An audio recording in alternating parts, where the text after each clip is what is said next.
Paradox यानी ऐसे सवाल जो विरोधाभास पैदा करते हैं। इन सवालों का कोई एक निश्चित जवाब नहीं दिया जा सकता। पैराडॉक्स वह प्रश्न होते हैं जो सत्यता के आधार पर खड़े होते हैं, लेकिन इसका जवाब स्वीकार न किया जाने वाला विरोधाभासी हो। तो चलिए आज बात करते हैं दिमाग को चकरा देने वाले 5 पैराडॉक्स। तो वीडियो में बने रहिए मेरे साथ अंत तक।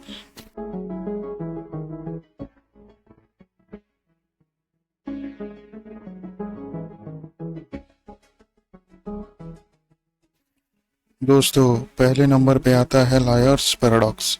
यह एक ऐसा पैराडॉक्स है जो झूठ बोलने वाले व्यक्तियों से उत्पन्न होता है। जैसे कि मान लीजिए कोई व्यक्ति रोजाना झूठ बोलता है, तो हम यह जानते हैं कि वह झूठा है, लेकिन यदि वह स्वीकार कर लिया कि मैं रोजाना झूठ बोलता हूँ, तो यह उसके लिए सच बोलने के बराबर है। तो यही बात विरोधाभास पैदा करता है कि वो सच्चा है या झूठा।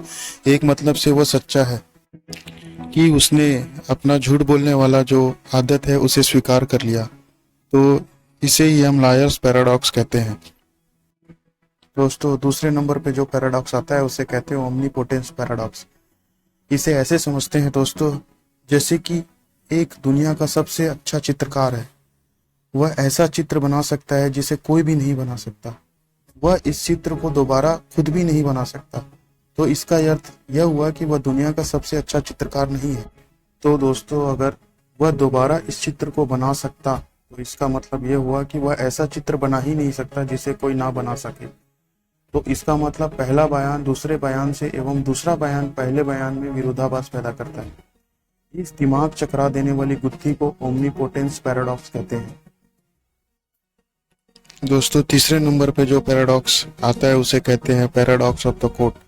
इस पैराडॉक्स के अनुसार एक लड़का था जिससे वकालत सीखनी थी, लेकिन उसके पास इतने पैसे नहीं थे। तो वो एक दिन एक प्रोफेसर के पास गया और उसको प्रार्थना किया कि वो उसे वकालत सिखाए, लेकिन वह उनकी फीस तब देगा जब वह वकील बनकर पहला केस जीत जाएगा। इस तरह का शर्त उस लड़के ने प्रोफेसर के सामने रखा और प्रोफेसर ने विद्यार्थी की बात मान ली और उसे वकालत सिखा दी। फिर जब एग्जाम हुआ तो वह एग्जाम फाइट करके किसी तरह से वकील तो बन गया, लेकिन कभी भी एक भी केस नहीं लड़ा। और जब प्रोफेसर ने अपनी फीस मांगी तो उस लड़के ने पैसे देने से इनकार कर दिया, क्योंकि शर्त के अनुसार अगर वह अपना पहला केस जीतता तो ही प्रोफेसर को पैसे देता, लेकिन वो अब तक कोई भी केस लड़ा ही नहीं था। इसके बाद जब विद्यार्थी ने प्रोफेसर को फीस देने से मना किया, तब प्रोफेसर ने उसके ऊपर केस कर दिया और कोर्ट में कहा कि अगर यह मैं केस जीतता हूं तो कोर्ट के नियम के अनुसार उसे मुझे पैसे देने होंगे, और अगर मैं अपना केस हार जाता हूं तो फिर भी उसे मुझे मेरे पैसे देने होंगे, क्योंकि शर्त के अनुसार उसे अपनी पहली केस जीतने पर मुझे वकालत सिखाने की मेरी फीस देनी थी। अब दोस्तों, आप सोच रहे होंगे कि इनमें कौन सा पैराडॉक्स है। यहाँ तो लगता है कि किसी हालत में उस विद्यार्थी को पैसे देने ही देने हैं, लेकिन जरा अपने सोच पर जोर डालिए और गुत्थी को समझने की कोशिश करिए। अब विरोधाभास उस लड़के के स्टेटमेंट से उत्पन्न होता है। उस लड़के का कहना है कि अगर मैं केस जीत जाता हूँ तो कोर्ट के नियम के अनुसार इस केस को मैंने जीता है, इसलिए मुझे प्रोफेसर को पैसे देने की जरूरत ही नहीं है। और अगर यह केस मैं हार भी जाता हूं तो भी किसी भी कीमत पर मुझे प्रोफेसर को पैसे देने की जरूरत नहीं है, क्योंकि हमारी शर्त में यह तय हुआ था कि अगर मैं अपना पहला केस जीत लूंगा तो ही मैं अपनी फीस प्रोफेसर को दूंगा। इस तरह प्रोफेसर और विद्यार्थी अपनी कई बातों से पैराडॉक्स पैदा करते हैं। तो दोस्तों, यह दिमाग चकरा देने वाला तीसरा पैराडॉक्स आपको कैसा लगा, कमेंट सेक्शन में बताइए। दोस्तों, फोर्थ पैराडॉक्स जो टाइम ट्रेवल के ऊपर है, इसे ग्रैंडफादर पैराडॉक्स के नाम से जाना जाता है। यह पैराडॉक्स काफ़ी मशहूर और चर्चित है क्योंकि यह टाइम ट्रेवल से जुड़ा हुआ है।